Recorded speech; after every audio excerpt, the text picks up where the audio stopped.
quand il y avait beaucoup de monde et qu'ils se rassemblaient. Le Seigneur Jésus-Christ dit aux Juifs de l'époque: Que pensez-vous du Christ? Quelle est votre opinion? De qui est-il le fils? Ils répondirent: Est le fils de David. Alors le Seigneur dit: Comment donc David anime par l'Esprit peut-il l'appeler le Christ Seigneur? Car David dit: Jéhovah a dit, mon Seigneur. Assieds-toi, ma droite, jusqu'à ce que je fasse de tes ennemis ton marchepied. Le Seigneur dit encore: Si donc David appelle Jésus Seigneur, alors, puisque David appelle le Christ Seigneur, comment le Christ peut-il être le fils de David? Les Juifs de l'époque ne purent répondre logiquement: Tiens, David, le Christ est le fils de David. Mais, au final David appelle le Christ Seigneur. Quelle en est la raison? Les Juifs ne comprenaient pas. Jésus dit encore: Jéhovah a dit, mon Seigneur. Assieds-toi, ma droite, jusqu'à ce que je fasse de tes ennemis ton marchepied. Cela signifie, cela montre que le Seigneur voulait faire comprendre que celui qui est appelé mon Seigneur, celui qui est assis à la droite de Dieu, ce Seigneur Christ, est bien plus grand que David. A-t-on jamais entendu dire que quelqu'un puisse s'asseoir à la droite du trône de Dieu? Cela n'a jamais existé depuis l'Antiquité. Pourtant, dans les psaumes de David, il est dit qu'un trait appelle mon Seigneur doit s'asseoir à la droite de Dieu. Et que c'est Jéhovah Dieu lui-même qui l'a dit, il écrit ici: Jéhovah a dit, mon Seigneur. Assieds-toi, ma droite, jusqu'à ce que je fasse de tes ennemis ton marchepied. Ce verset confirme que El Jéhovah, le grand prêtre El Jéhovah, le grand Dieu, aimait-il celui qui est appelé mon Seigneur, celui que David appelle mon Seigneur? Certainement il l'aime. Celui-ci est le Seigneur Christ.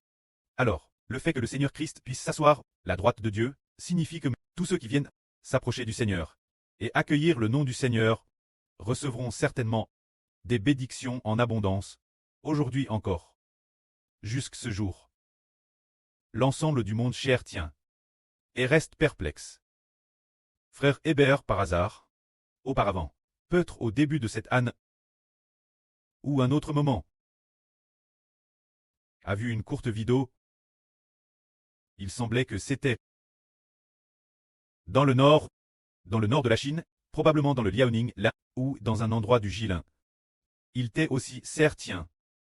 Dans cette vidéo, ils avaient construit un tabernacle de Mose, semblable au tabernacle de Mose de l'Antiquité. En fait, il a été construit dans la nature. L'intérieur, avec le chandelier d'or et la table d'or. L'intérieur, le chandelier d'or et la table d'or, ceci symbolise comme l'époque de Mose. Ce genre de tabernacle, il ressemble un peu, et puis, le tournage se fait aussi l'intérieur, mais le tabernacle, l'extérieur, est pourtant l'abandon. Il n'y a personne basse pour servir Dieu. Ashbert se disait: ces gens sont si insensés. Ayant cru au Seigneur Jésus-Christ, ils construisent encore un tabernacle. Le Seigneur Jésus-Christ est le véritable tabernacle. Le Seigneur Jésus-Christ est le vrai temple de Dieu, le tabernacle de Dieu. Et aujourd'hui, l'État d'Israël au Moyen-Orient, ils sont vraiment en train de préparer le troisième temple. Ils ont Madame J prépare les prêtres du troisième temple. Certains prêtres sont DJ en formation. Ils se forment pour que, une fois le temple construit l'avenir, ils puissent être choisis pour être prêtres dans le temple. Alors nous comprenons que Jésus-Christ est le véritable temple. De sorte qu'aujourd'hui le christianisme et le catholicisme attendent tous que Jérusalem au Moyen-Orient, l'État d'Israël, construise un temple afin d'attendre le retour du Christ. Ils croient tous tort que lorsque le Seigneur Jésus viendra, il ira dans le temple. Ce ne sera pas le cas. Jésus-Christ est déjà devenu le temple. Ainsi comme le Seigneur l'a dit. Jéhovah a dit, mon Seigneur. Assieds-toi, ma droite, jusqu'à ce que je fasse de tes ennemis ton marchepied. Alors, nous devons nous demander, le Seigneur Jésus-Christ est-il plus grand? Ou bien, le temple construit par Salomon est-il plus grand? Le Seigneur a dit, mais je vous le dis, ceux qui se tiennent ici, Il y a quelqu'un de plus grand que le temple. Le Seigneur Jésus est plus grand que le temple. Pour le précleste, l'univers entier est comme de la poussière. Mais, pour le précleste El Jova, bien qu'il considère l'univers comme de la poussière, et considère aussi son temple sur terre comme de la poussière, car l'avenir a vu, nous ne servirons pas Dieu dans le temple de Jérusalem au Moyen-Orient. Mais nous irons auprès de la mer de verre dans le royaume des cieux. Nous irons sur la nouvelle terre et dans la nouvelle Jérusalem, qui descend du ciel, pour adorer Dieu. Ce moment-tel, il n'y aura plus de temple de Dieu. Et l'univers entier, Dieu va le détruire. Alors, plus forte raison, le temple de Jérusalem au Moyen-Orient. Ainsi, nous disons que le précleste a créé toutes choses, par le Seigneur Jésus-Christ. Donc, le Seigneur Jésus-Christ est plus grand que toutes choses, y compris, dans l'Antiquité, Salomon du royaume d'Israël. Le temple qu'il a construit, ou bien Salomon, le temple construit, ne serait pas plus grand que le Seigneur Jésus-Christ. Ces temples de l'Ancien Testament étaient construits pour qui? Pour les gens de l'Ancien Testament. Ils ont été construits afin de permettre aux gens de l'Ancien Testament de servir Dieu. Et l'Ancien Testament est appelé l'Alliance non bénie. L'Alliance des pécheurs. Ce sont des pécheurs qui veulent servir Dieu. Alors Dieu a dit, « Oh, vous êtes des pécheurs. Alors vous ne pouvez certainement pas, sur la mer de verre, me servir. Il vous est également impossible de venir devant moi pour me servir. Cependant, si vous êtes des pécheurs, vous pouvez me servir ainsi. Vous construisez un temple, et dans le temple, offrez des buffles et des brebis en sacrifice pour me servir. Mais vous ne verrez jamais ma face. » C'est de dire que pour les pécheurs, les pécheurs ne peuvent pas voir la face de Dieu. Ira-t-il un pécheur qui puisse voir la face de Dieu et vivre? Y en a-t-il? Quel pécheur peut traverser l'univers pour atteindre le royaume des cieux, et venir devant Dieu pour servir Dieu? Pas un seul pécheur ne peut l'atteindre. Mais les pécheurs ne peuvent pas atteindre le royaume des cieux, ni voir la face de Dieu. Pourtant Dieu a eu pitié et a dit, « Ah, vous êtes des pécheurs, vous êtes remplis de péchés, et vous voulez quand madame me servir, alors vous allez construire un temple, sur l'autel du temple, offrez des buffles et des brebis en sacrifice, pour me servir. » C'est ainsi que cela a te trait. Mais quand le Seigneur est venu, le Seigneur a dit, « Ceux qui servent vraiment Dieu doivent être de l'esprit. » Pour ceux qui le servent vraiment. Et quand nous qui servons Dieu, c'est par le nom de Jésus-Christ que nous pouvons atteindre le royaume des cieux. Pour servir Dieu, prenons un exemple. L'époque du roi David. Le roi David est le grand prêtre de l'époque. Tsadok. On choisit 24 classes de prêtres pour servir Dieu. Quant aux 24 classes, chaque classe avait un chef qui conduit. Prêtres de cette classe, chaque classe avait 12 personnes, soit 24 classes au total. Alors, ces 24 personnes étaient les 24 anciens. 24 prêtres officiant comme anciens. Alors, ceux de l'époque de David dans l'Ancien Testament, ces prêtres des 24 anciens, sont-ils plus honorables? Ou bien ceux de cette époque, les prêtres des 24 anciens, sont-ils plus honorables? Voyons donc, les prêtres des 24 anciens de l'Ancien Testament, pouvaient-ils voir la face de Dieu? Non. Mais ceux du Nouveau Testament, les prêtres des 24 anciens, verront l'avenir, la face du précleste. L'époque de David, les prêtres des 24 anciens, pouvaient-ils s'asseoir sur le trône de gloire? Non. Mais les prêtres des 24 anciens du Nouveau Testament seront par le nom du Seigneur Jésus-Christ rachetés, s'assiront sur le trône de gloire pour régner sur l'univers et toutes choses. Cela signifie que les gens de l'Ancien Testament, personne ne peut être prêtre du Nouveau Testament. Sous l'Ancien Testament, l'époque de David, l'époque de Salomon, et madame, les prêtres de l'époque de Café, tant qu'ils n'acceptent pas Jésus, pas un seul d'entre eux n'a obtenu d'épreuves spirituelles. Nous, ses enfants, sommes rendus nobles par Jésus-Christ, et nous voyons que, waouh, beaucoup de gens sont troublés et on abandonne Jésus.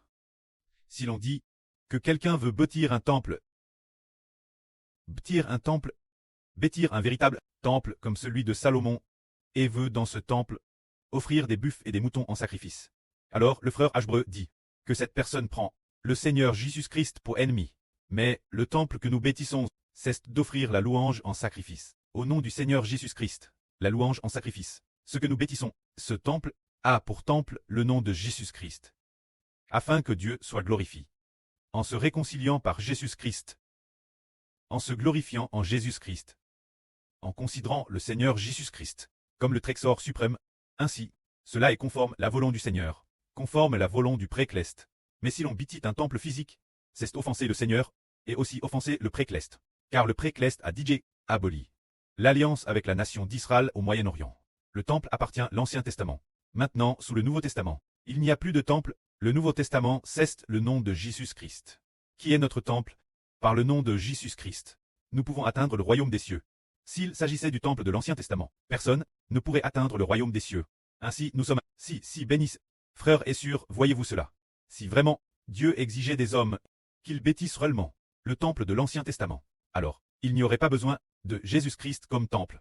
Et le Seigneur Jésus n'aurait pas eu besoin de s'incarner. Il nous suffirait de rendre un culte dans le temple pour avoir la vie éternelle. Pourtant, dans le temple, en adorant dans le temple de l'Ancien Testament, on n'a jamais entendu dire que quelqu'un ait obtenu la vie éternelle, ni que quiconque ait entendu dire qu'il deviendrait roi ou prêtre éternel. Rien de tout cela, mais sous le Nouveau Testament, par le nom de Jésus-Christ. Et de recevoir le Seigneur Jésus-Christ, afin que l'homme ne s'écarte pas de la voie de Dieu. Il a lui-même été crucifié pour abolir l'ancienne alliance, pour que l'homme puisse marcher sur le chemin du retour au royaume des cieux, pour que l'homme puisse trouver le chemin de Dieu. Dans le temple de l'ancienne alliance, personne n'a trouvé Dieu. Madame Mose. Du point de vue de l'Esprit Saint, Mose a seulement entendu parler des choses concernant Dieu. Il n'a pas non plus trouvé ni obtenu ce qui vient de Dieu, la vie éternelle, le souverain sacrificateur de l'ancienne alliance. Le chef suprême, c'était Mose. Mose était le médiateur de l'ancienne alliance.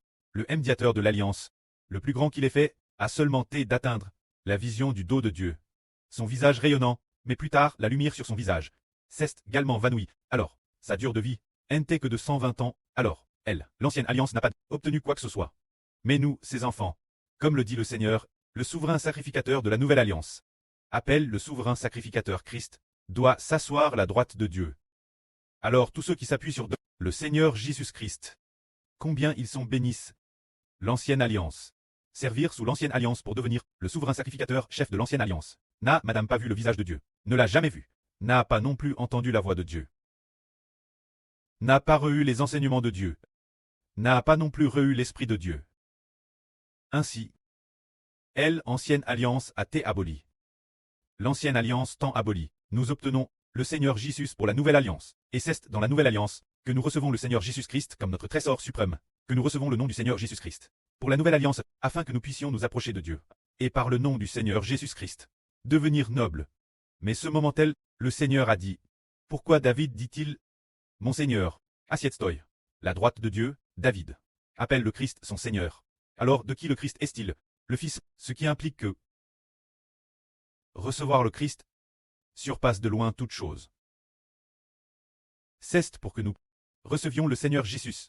Et en le recevant, nous recevons tout ce qui existe dans l'univers, nous recevons toutes les promesses de Dieu. L'apôtre Paul a dit.